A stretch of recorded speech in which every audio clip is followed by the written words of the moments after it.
I'm not a mathematician. I'm not a well-educated man. And I'm not an economist. So, and also I'm not a socialist. Glad we got that out of the way. So bear that in mind when I talk about what I'm going to talk about now. However, we're talking about the energy problem, right, and how much we're going to pay. Now, we know that what's going on over in Ukraine is being used as an excuse, and we know that's all bullshit, right? So set that aside. We know that already. The government came together a couple of days ago, was it a day ago, to talk about what their plans were. Now, you've got left and right, Conservative and Labour, okay? Both of them don't serve you. We know this anyway, or if you don't know that, open your eyes, all right, please. So what's Labour's plan? Labour's plan is to let you pay full price and then under a windfall tax, claim some of that money back and then decide where it goes. So you might not get any of it back, or you might get some of it back. Who knows? It's up to them. So that's bad completely, totally. But what Liz Truss is going to do is cap it off. Okay, which people think, oh, that's lucky, we won't pay so much this winter, admittedly. But what she's going to do about the business yet, not sure. However, what she plans to do is borrow 150 billion from these people, okay? And you'll end up paying the full price plus interest. So she's just as bad and then some, okay? What I've seen about Liz lately is really, she's an odious creature. She has come out the same horrible meat grinder that the rest of these psychopathic, sociopath, lunatic, twisted, sick bastards all come from, right? I've already learnt to despise her on a massive level. Let's get that aside. But the obvious question is this. The energy companies that supply their energy to, or supply us with the energy, I've said this is a license to print money. This is the cash cow of the century. They're loving it.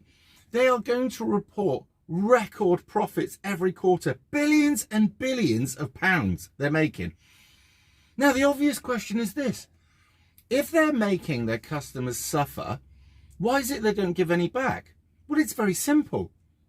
You can't do anything about it. You either buy from us or you get nothing. You freeze to death. It's not even that. You either buy from us, or if you refuse to pay, you end up with a stinking great fucking fine and court costs and stuff, because you eventually get taken to court for it. And then you end up in debt. Then you end up with debt collectors. This is nothing more than fucking robbery. Now, any decent government would simply do this. We like you as a company to make profits. That's what companies are there for. I mean, a lot of these socialist cunts don't understand that, but companies need to make profits. Otherwise, what would be the point? I get that. But you would go to the companies and say it's this. What you're doing now is criminal. If you don't buck your ideas up and give a shitload of that money back, i.e. reduce your costs, because if you're making record profits, you're not fucking struggling, all right? And our people are struggling now. Old dears are going to freeze to death in the winter. Families are going to worry about whether I eat or whether I heat. All right. This shouldn't be a choice that you make in a first world country at all. So I would be going to them saying, say, for instance, if I was in power, which is never going to happen, but if I was, I'd say to it would be very simple. Either you charge them a reasonable cost so that you can make profit, but they also get a lot of relief, or I nationalise it and fuck you right over. How do you like those apples? Because as much as I'm not any socialist, I do believe that the state should run things like the NHS, not sell it off like it's trying.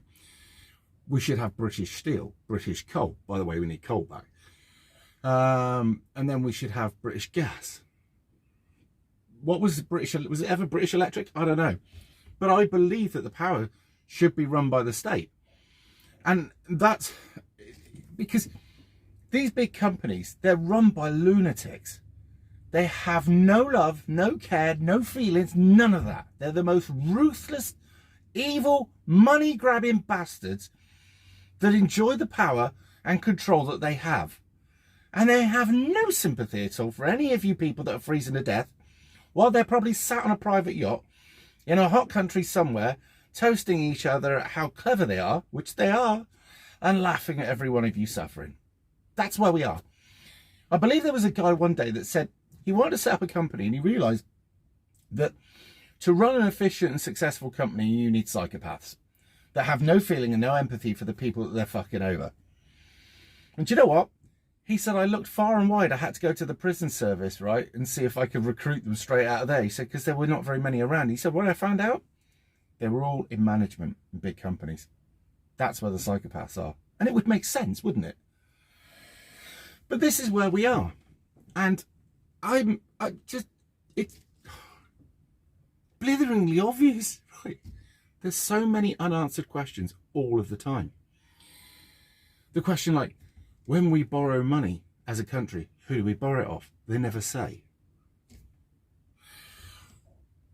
When all of these countries around the world are in debt, who are they in debt to? I have to use code. It seems Princess Diana talked about the men in grey suits. The men that came around the palace and basically told them what to do. And they controlled everything. These are the same men. We call them lobbyists. Well, they are lobbyists as well. But these are the same men that go up to all of these leaders or all of these people in power. Say, listen here, old chap. Here's a load of really, really bad evidence on you. Or here's a load of stuff that we've made up about you that will make stick. So from now on, you do exactly what we say, which is why all of these people in power get financially rewarded, massively financially rewarded. But they do the exact opposite of what they should be doing for the people, okay? And I hate them. But I don't know how far you'd have to go cleaning house before you could get them out, because the people in grey suits and their thinking would be in the royal house. They would be in the Houses of Commons, the House of Parliament, the police, the fire service, the ambulance service, social services, the civil servants. They're everywhere. They're in schooling. These people have infected every fucking corner of our lives. And they divide and rule. And at the moment, I'm finding this last week probably one of the most divisive weeks going, which is why I'm not commenting on any of it. And we've been, as a society, divided again and again and again and again and again. It's like we used to play this game as kids, right, when we all got together as a family. And what we used to get is a bowl. You'd fill it with flour, then you put it upside down. You put a cherry on the top. What you do is you keep taking a bit away like this until eventually the cherry collapses. And I'd like to think of our society being the cherry on top of this thing of flour. Oh, and incidentally, the last person where it comes down has to try and bite or get the cherry out. And then what usually happens is somebody comes along behind and shoves their face in it, because that's what happens. But I'd like to think of our society as being the cherry.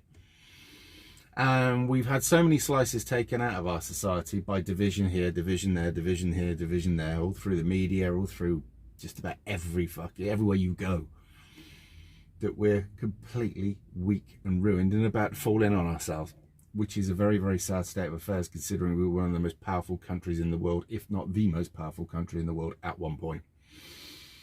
And the only solace, which isn't any solace, is that every other country is falling the same fate, because the men in grey suits that are completely driven by power, money, greed, all of the deadly sins, they're driven by that, and they have untold power, which makes me feel very, very, very depressed. However, what they don't have is huge numbers.